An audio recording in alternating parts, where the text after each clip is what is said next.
Sebelum Prabowo Subianto lahir, akar keluarganya sudah mengandung unsur yang beragam. Jawa, Sulawesi, dan bahkan garis keturunan bangsawan. Ayahnya, Somitro Djojo Hadikusumo, berasal dari Kebumen, Jawa Tengah. Dia adalah seorang ekonom dan tokoh penting dalam pemerintahan Indonesia. Dia pernah menjabat sebagai Menteri Ekonomi kala masa kepemimpinan Presiden Soeharto. Ibunya, Dora Marie Sigar, datang dari keluarga Maengkom di Langowan, Minahasa, Sulawesi Utara. Di situ sudah terbentang darah Sulawesi di garis keluarganya. Prabowo Subianto Djojo Hadikusumo lahir pada tanggal 17 Oktober tahun 1951 di Jakarta. Dia adalah anak ketiga dari 4 bersaudara, 2 kakak perempuan dan 1 adik laki-laki. Dari sinilah dimulai kisah hidupnya yang penuh dengan warna. Karena lingkungan keluarganya bercampur-campur antara budaya Minahasa, Jawa, dan juga Sulawesi Utara. Masa kecil Prabowo banyak diwarnai perpindahan dan ketidakstabilan. Setelah dia lahir, sang ayah sempat kembali memegang jabatan sebagai Menteri Keuangan dalam Kabinet Wilopo. Namun kemudian, keterlibatan ayahnya dalam kegiatan politik menyebabkan keluarganya harus tinggal di luar negeri untuk sementara waktu. Sebagai seorang anak, Prabowo kemudian menempuh pendidikan di berbagai negara. Ia mengenyam pendidikan menengah di Victoria Institution di Kuala Lumpur, kemudian di Zurich International School di Swiss, dan The American School di London. Lingkungan multinasional seperti ini memengaruhi caranya melihat dunia. Di tengah perjalanan hidupnya, darah Sulawesi Utara dari pihak ibunya terus menjadi bagian dari identitasnya. Ibunya, Dora Marie Sigar, adalah orang Minahasa dari suku Maengkom di Langowan. Prabowo sering menyebut bahwa ia juga orang Sulawesi ketika berbicara di wilayah timur Indonesia, seolah menunjukkan bahwa garis keturunan ini bukan hanya formalitas, melainkan sesuatu yang ia pegang dalam kebanggaan pribadinya. Masa remaja Prabowo setelah kembali ke Indonesia membawanya ke Akademi Militer di Magelang, Jawa Tengah. Disinilah dia mulai berkutat dengan dunia militer. Akhirnya ia lulus dari Akademi Militer dan kemudian memulai pengabdiannya sebagai prajurit TNI Angkatan Darat. Karir militernya berkembang pesat. Ia diberi tugas di satuan khusus seperti Kopassus dan terlibat dalam berbagai operasi-operasi penting. Pengalaman di Kopassus dan dalam berbagai operasi membentuk kepribadiannya yang tegas, penuh disiplin, dan berani mengambil resiko. Di sisi keluarga dan pribadi, Prabowo kemudian menikah pada Mei 1983 dengan Siti Hediati Haryadi yang lebih dikenal sebagai Titik Soeharto, putri Presiden kedua Indonesia, Bapak Soeharto. Dari pernikahan itu lahir seorang anak laki-laki, Ragowo Hedi Prasetyo, atau dikenal dengan nama Didit. Namun pernikahan itu kemudian berakhir di tahun 1998. Ketika dia memasuki usia parubaya, Prabowo mulai terlihat lebih aktif dalam dunia politik. Ia mencalonkan diri pada beberapa pemilihan presiden dan menjadi figur yang dikenal luas di seluruh Indonesia. Beberapa kalangan melihatnya sebagai orang yang punya kombinasi pengalaman militer, latar belakang keluarga, dan juga kekuatan karakter. Dalam beberapa kampanye, Prabowo tak segan-segan menyebutkan darah Sulawesi Utara sebagai bagian dari identitasnya. Ia mengatakan bahwa ia memahami karakter masyarakat timur, termasuk Sulawesi, dan merasa punya ikatan emosional karena garis keturunan ibunya. Ini memperkuat citranya di daerah tersebut. Ketika pemilihan presiden tahun 2024 berlangsung, Prabowo berhasil meraih kursi tertinggi di Indonesia. Ia terpilih sebagai Presiden Republik Indonesia. Prosesnya melewati berbagai tahap kampanye, debat publik, dan juga persaingan yang ketat. Keberhasilannya ini membawa babak baru dalam perjalanan hidupnya. Dari seorang anak yang lahir di Jakarta dengan darah Jawa dan Sulawesi, hingga menjadi pemimpin tertinggi di negeri Indonesia ini. Sebagai presiden, Prabowo membawa pengalaman militernya, latar belakang keluarganya, dan identitas budaya yang kompleks. Ia harus menghadapi ekspektasi tinggi dari berbagai lapisan masyarakat, baik Jawa, Sulawesi, maupun wilayah-wilayah lain di Indonesia. Ia juga harus membuktikan bahwa kepemimpinannya inklusif dan mampu menjembatani perbedaan budaya dan sejarah. Darah Minahasa yang mengalir dari ibunya menjadi simbol bahwa Indonesia adalah negara majemuk. Bukan hanya persoalan garis geografis, tetapi juga bagaimana seseorang yang lahir di satu pulau dengan latar belakang budaya dari pulau lain bisa menjadi pemimpin seluruh bangsa ini. Ini adalah bagian dari narasi persatuan dalam perbedaan. Identitas Sulawesi Utara bukan hanya muncul lewat garis keturunan saja. Prabowo pernah mendapat dukungan dari masyarakat Sulawesi Utara dalam Pilpres karena ikatan emosional dan historis itu. Meskipun hasilnya bisa berbeda-beda di tiap pemilu, tetapi daya tarik keturunan tersebut tampak nyata di wilayah Sulawesi. Kini, sebagai Presiden Republik Indonesia, Prabowo Subianto mewarisi dan membawa seluruh bagian dari sejarahnya. Darah Jawa, darah Sulawesi, pengalaman militer, pendidikan internasional, dan pengalaman politik puluhan tahun. Perjalanan hidupnya menggambarkan bahwa menjadi pemimpin bukan hanya soal kekuasaan, tapi soal representasi untuk anak-anak dari berbagai daerah, budaya, dan sejarah. Dari Langowan, Sulawesi Utara hingga Jakarta, dari masa kecil hingga tahta kepresidenan. Kisahnya mengajarkan bahwa identitas tidak mengikat langkah seseorang, tapi bisa menjadi kekuatan bila disadari dan dijalani dengan percaya diri.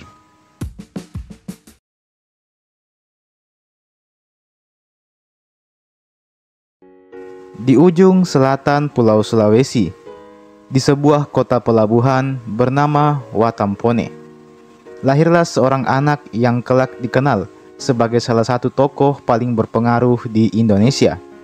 Namanya Muhammad Yusuf Kalla, atau yang lebih akrab disapa JK. Dia lahir pada tanggal 15 Mei tahun 1942 di tengah-tengah suasana perjuangan dan masa sulit Indonesia menjelang kemerdekaannya. Dari kecil, Yusuf Kalla sudah hidup dalam suasana kerja keras. Ia bukan lahir dari keluarga bangsawan, tapi dari keluarga pedagang Bugis yang sederhana namun sangat disiplin dan religius. Ayahnya bernama Haji Kalla, seorang pengusaha kayu dan pemilik toko kecil. Sementara ibunya, Atira, dikenal sebagai perempuan tangguh yang juga seorang pedagang yang ulung. Kehidupan keluarga Kalla dipenuhi nilai-nilai kerja keras dan kejujuran. Sang ayah sering mengajarkan pada anak-anaknya bahwa rezeki tidak datang dari langit, tapi dari tangan orang yang mau bekerja keras. Dari ibunya, Yusuf Kalla belajar tentang ketekunan dan keikhlasan dalam berdagang. Sejak kecil, Yusuf Kalla terbiasa membantu orang tuanya di toko.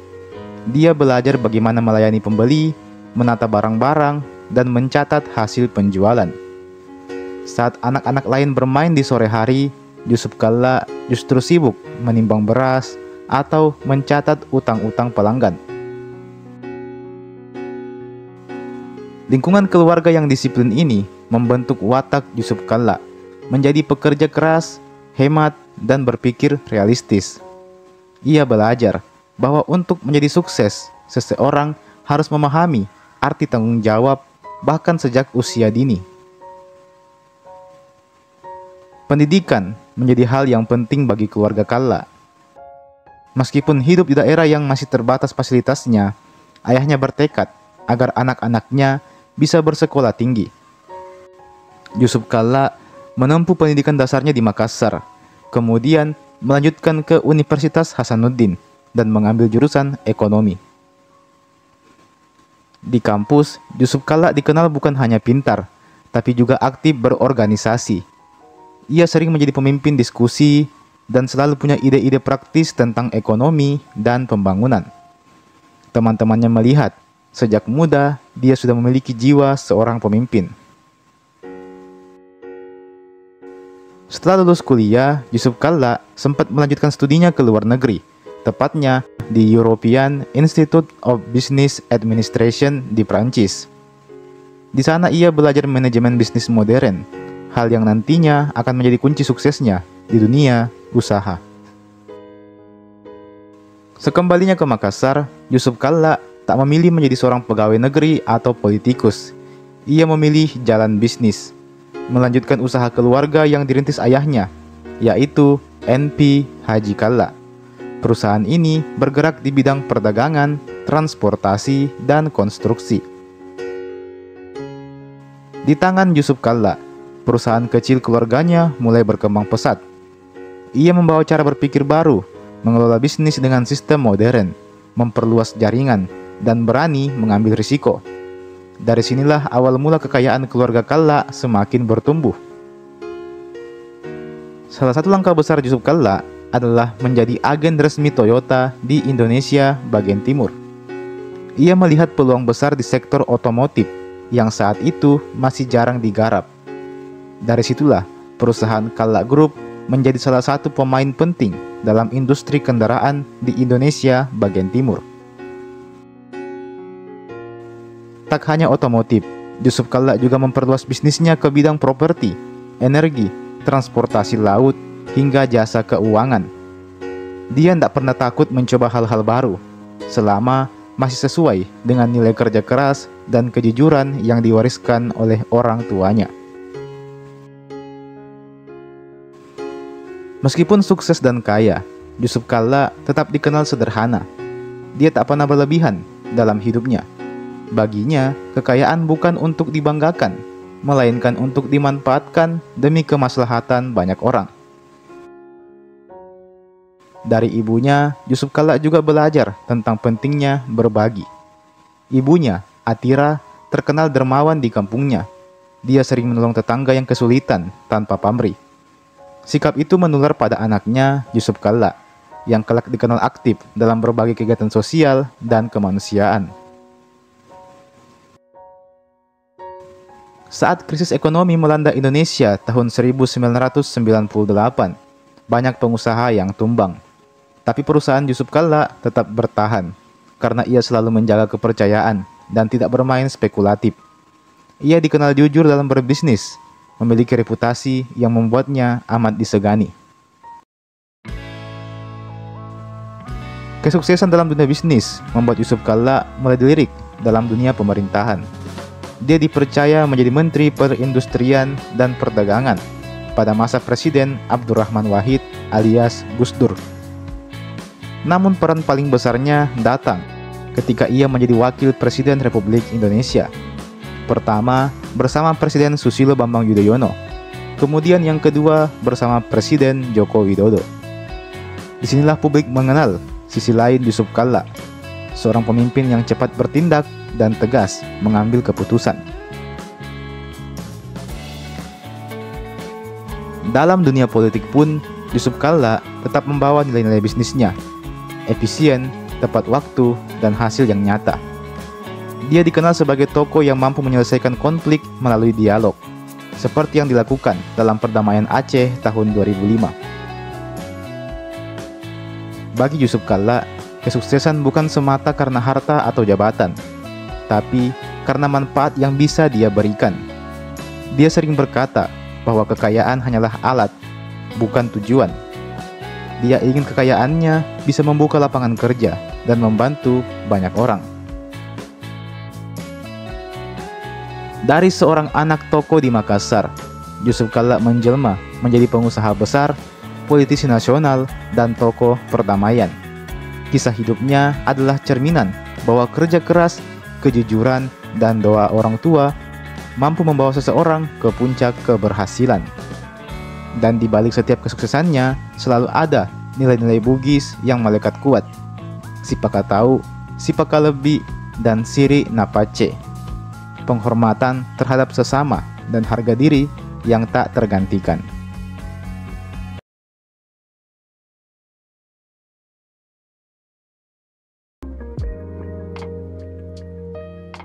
di sebuah desa kecil bernama Tondano di tanah Minahasa, Sulawesi Utara. Pada tanggal 5 November tahun 1890, lahirlah seorang anak yang kelak menjadi tokoh penting dalam sejarah bangsa Indonesia.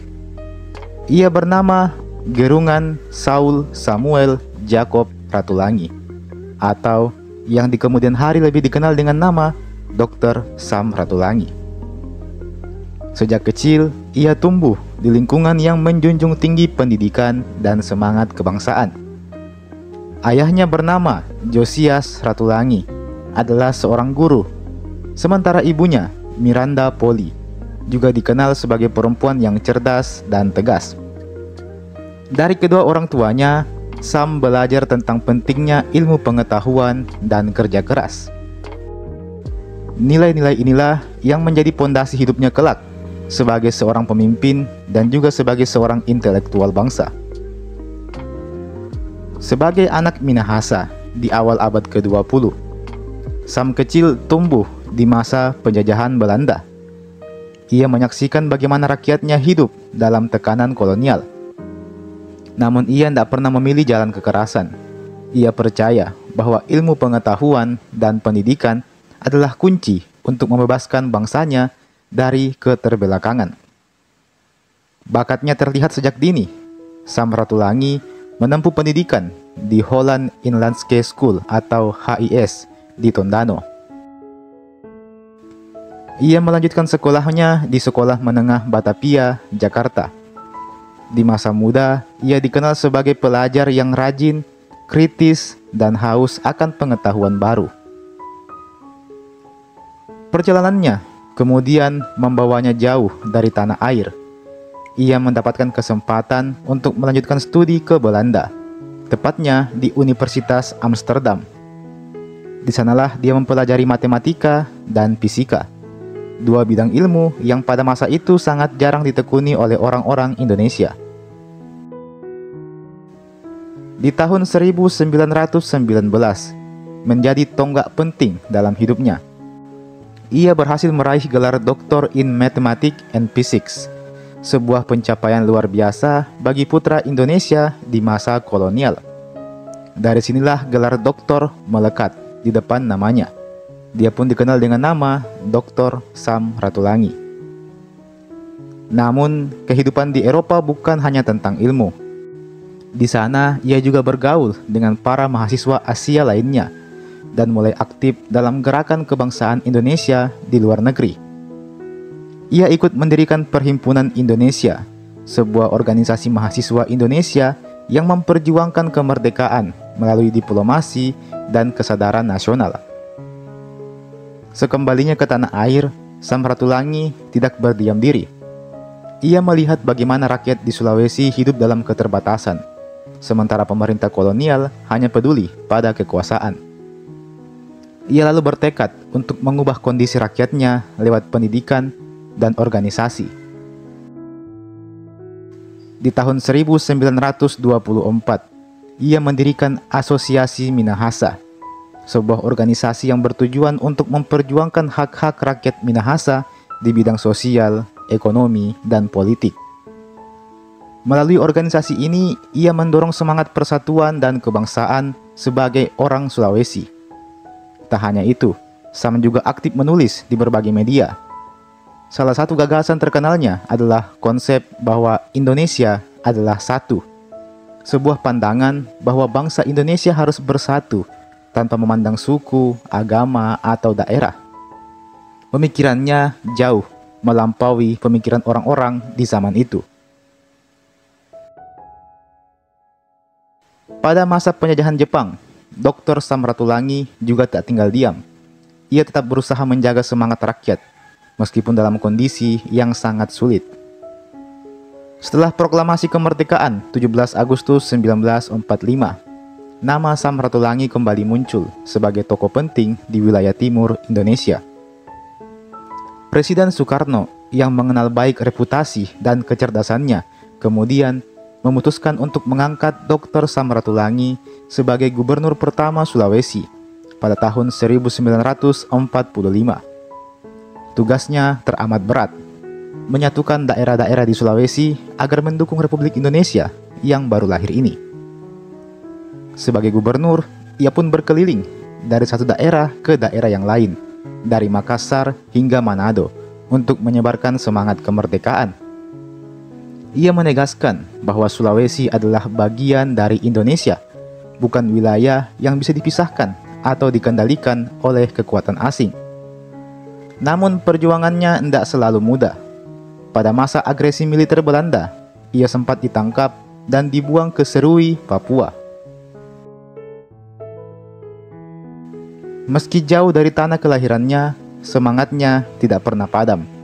Di tempat pengasingan itu, ia justru membangun sekolah dan mengajar rakyat setempat agar melek huruf dan sadar akan kemerdekaan. Di Serui, Papua, sosok Samratulangi dikenal sebagai seorang guru, pemimpin, sekaligus bapak bagi rakyat kecil.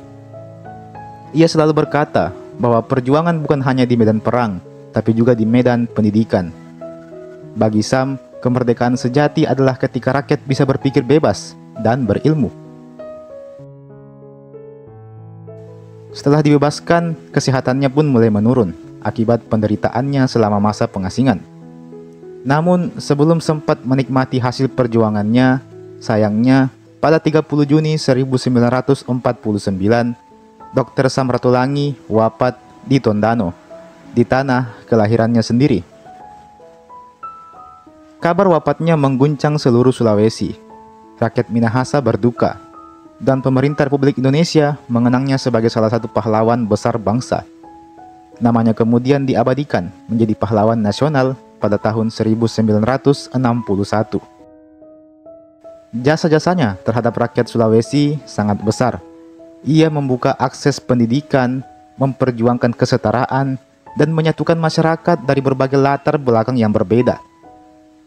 Baginya, kemajuan bangsa tidak bisa dicapai tanpa pengetahuan dan persatuan.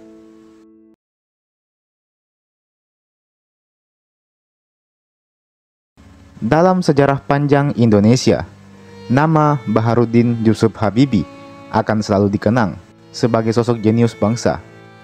Ia bukan hanya presiden ketiga Republik Indonesia, tetapi juga lambang kecerdasan, nasionalisme, dan cinta tanah air yang begitu mendalam.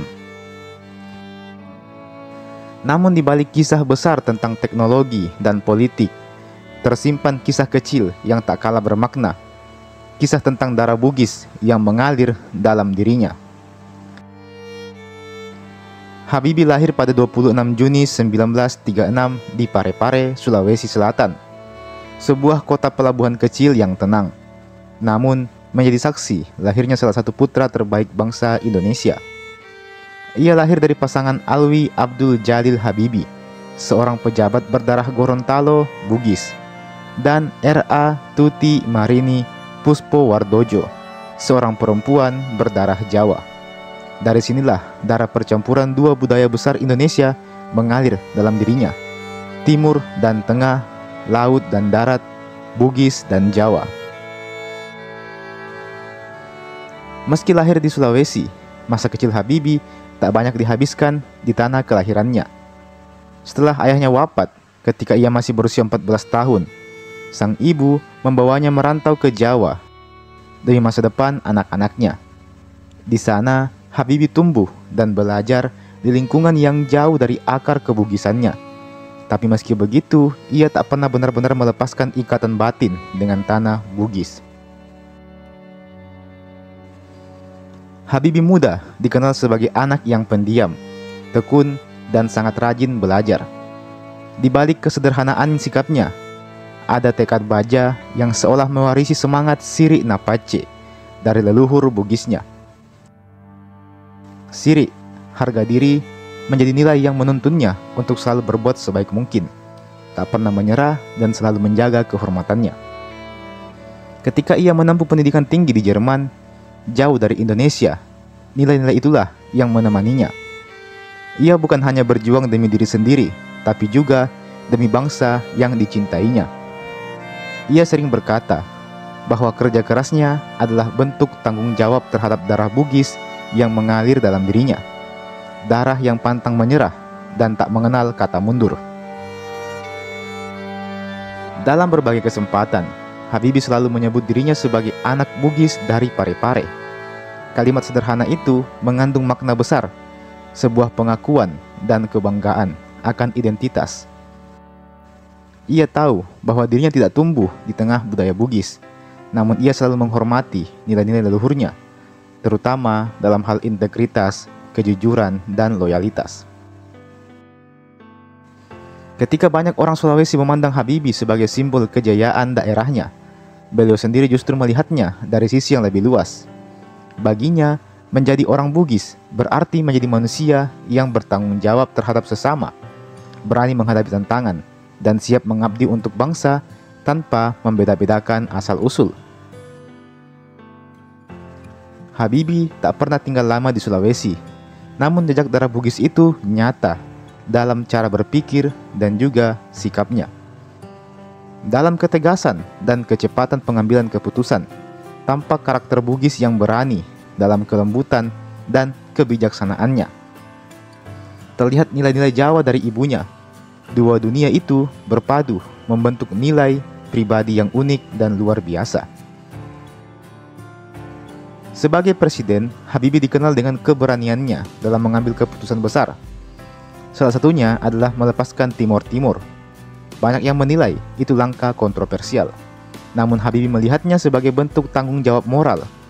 Ia berpegang pada prinsip bahwa kehormatan bangsa tak boleh dibangun di atas penderitaan rakyat lain. Sebuah nilai yang selaras dengan filosofi Bugis tentang harga diri dan kemanusiaan. Di luar politik, Habibie juga dikenal sangat mencintai keluarga dan cinta sejatinya, Hasri Ainun Besari. Cinta mereka menjadi legenda tersendiri, memperlihatkan sisi lembut dari seorang jenius yang keras kepala. Dalam surat dan wawancaranya, Habibie sering menyebut bahwa cinta dan kesetiaan adalah bagian dari karakter orang Bugis sejati. Habibie juga sering mengingatkan generasi muda agar tidak melupakan akar budayanya. Ia percaya bahwa kemajuan teknologi tidak akan berarti tanpa pondasi moral dan budaya yang kuat. Dalam banyak pidato, ia menegaskan bahwa nilai-nilai kearifan lokal seperti yang ada dalam budaya Bugis harus tetap dijaga dan dihidupkan di tengah arus modernisasi. Maka, meskipun fisiknya jarang menapak di tanah Sulawesi, jiwanya selalu terhubung dengan tanah Sulawesi. Dalam setiap keberhasilannya, selalu ada semangat Bugis yang mengalir. Dalam setiap kegagalannya, selalu ada keberanian untuk bangkit. Sebagaimana para pelaut Bugis yang pantang menyerah melawan badai di lautan yang luas.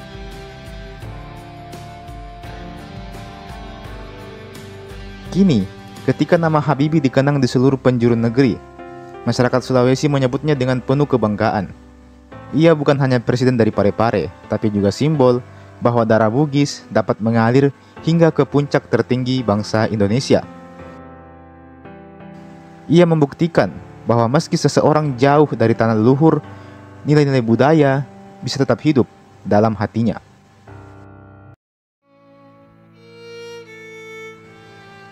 B.J. Habibie wafat pada tanggal 11 September 2019, namun warisannya tak pernah mati. Ia meninggalkan bukan hanya karya-karya teknologi dan kebijakan kenegaraan, tetapi juga pesan moral bahwa akar budaya adalah sumber kekuatan yang sejati, bahwa menjadi orang Bugis, Jawa, atau apapun itu hanyalah sebuah bentuk. Yang terpenting adalah nilai yang dijaga di dalam jiwa. Dan kini, di antara langit Parepare yang biru, nama B.J. Habibie terus bergema. Ia bukan sekedar anak daerah, bukan sekedar presiden, tapi simbol dari jembatan antara tradisi dan kemajuan. Seorang putra Bugis yang meski tak lama di Sulawesi, namun telah mengangkat nama tanah leluhurnya hingga ke langit dunia. Masyarakat Parepare wajar apabila merasa bangga terhadap B.J. Habibie, meskipun beliau tidak tumbuh besar di sana. Sebab dalam konteks kebudayaan Indonesia, asal kelahiran memiliki makna simbolik, bukan hanya geografis, tetapi juga emosional. Ketika seseorang sebesar B.J. Habibie lahir di Parepare, Kota itu otomatis menjadi bagian dari sejarah bangsa. Ia menjadi tanah asal cahaya besar, dan kebanggaan itu bukan semata pada pribadi Habibie, tetapi pada makna bahwa Parepare pernah melahirkan tokoh sebesar ini. Walau ia jarang tinggal di Parepare, Habibie tidak pernah memutuskan hubungan batin dengan tanah Bugis. Ia kerap menyebut dirinya anak Bugis dari Parepare dalam banyak kesempatan. Ini membuat masyarakat merasa diakui bahwa meski beliau menjadi figur dunia, ia tetap mengingat akar daerahnya. Bagi masyarakat lokal, hal semacam itu memiliki makna moral yang tinggi, bentuk penghargaan dari anak bangsa kepada tanah kelahirannya. Dan teman-teman, demikianlah tadi pembahasan kita pada hari ini perihal sosok B.J. Habibie dan juga kota Parepare, yang keduanya saling terikat satu sama lain. B.J. Habibie tidak melupakan identitas asalnya sebagai warga kelahiran Parepare, dan warga Parepare mengapresiasi itu dengan bentuk penghargaan yang amat monumental.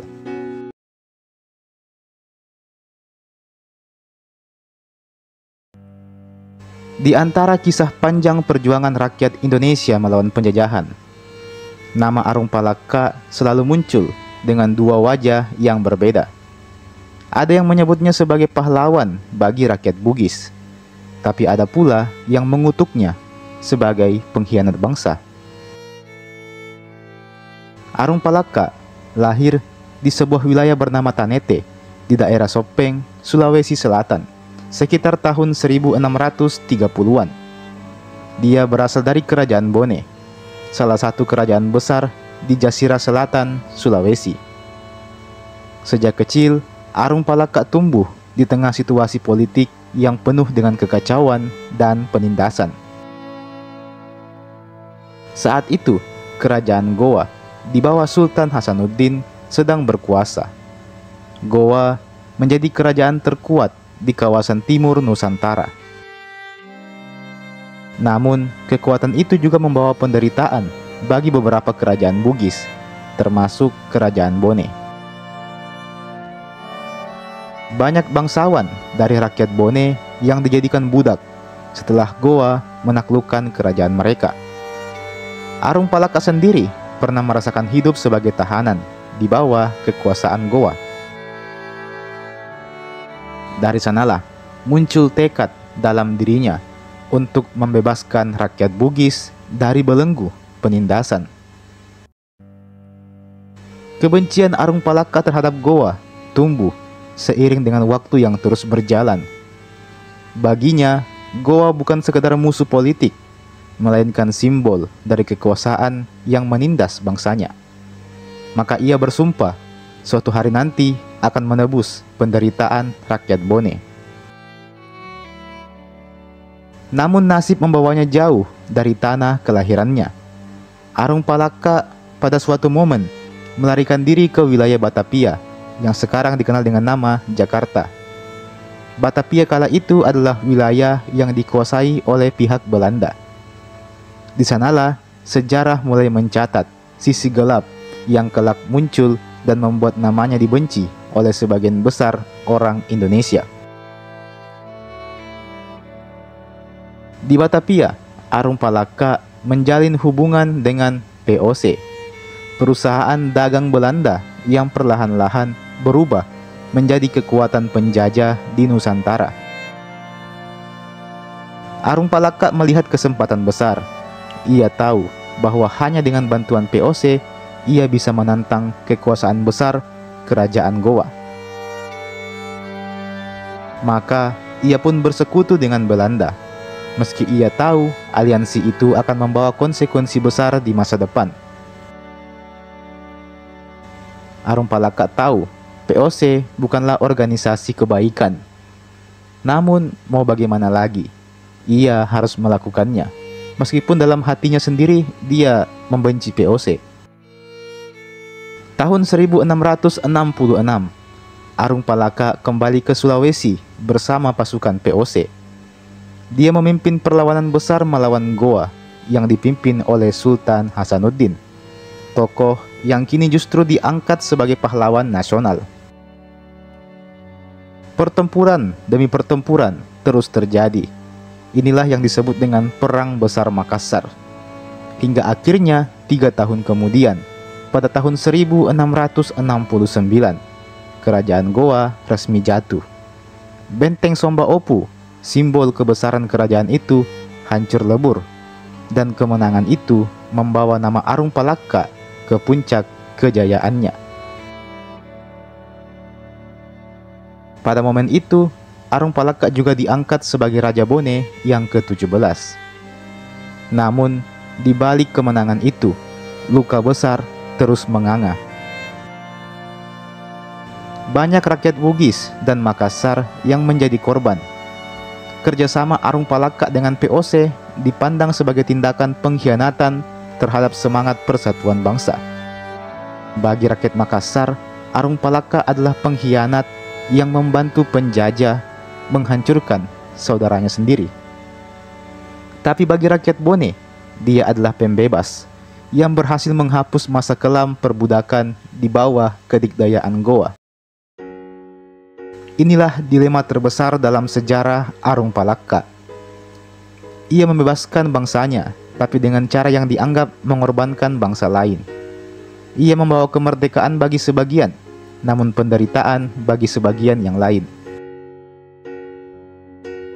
Setelah kemenangan atas Goa, Arung Palaka menjadi Raja Bone.